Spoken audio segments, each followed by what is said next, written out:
My name's Herrmann, and this is my wife Diane. I'm fifth generation farmer on 250 hectare farm near Mount Torrens in the Adelaide Hills.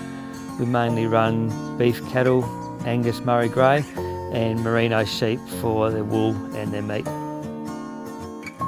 Over 100 years ago, when my ancestors first settled here, they went out and cleared the land. Yeah, they just thought they were doing the best thing that they could at the time. As a result, the saline water table then rose towards the surface. The vegetation started dying off. We were left with bare salt scolds, and we could see erosion starting to happen in these areas.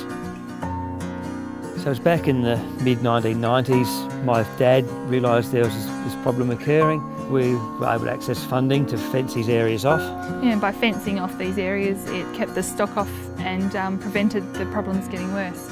We realised we had some major revegetation to do to help solve these problems that we had, and Trees for Life were a very practical and affordable option. They provide all the equipment and the seed. They give you great guidelines on when to plant, what to expect at each stage. They had the advice and the recommendations. The whole package. They just provide everything that you need. For the first few years I grew my own seedlings, but I found it to be very time consuming.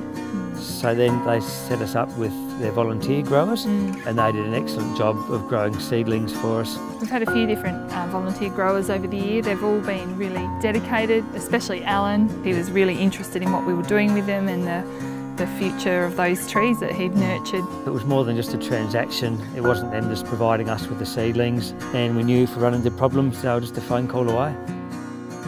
We can see now that our property looks a lot better with all these trees that are growing out there. It's beautiful. The creek lines are all held together a lot better. The water table has dropped, and we've noticed a real difference in the levels of salinity. The diversity that's come back to these areas that were really quite barren is amazing. Yeah, and not only that, these areas now are a very valuable source of shelter for our stock if needed.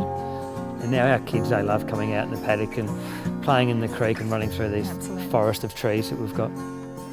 So we don't know what the future holds for our property, whether the children will take it on, but we're really proud of what we've achieved in the time that we've been here. Yeah, we feel that it's been our responsibility to look after the land. These problems have happened, and we've done the best we can to try and fix them up for the future generations. Absolutely.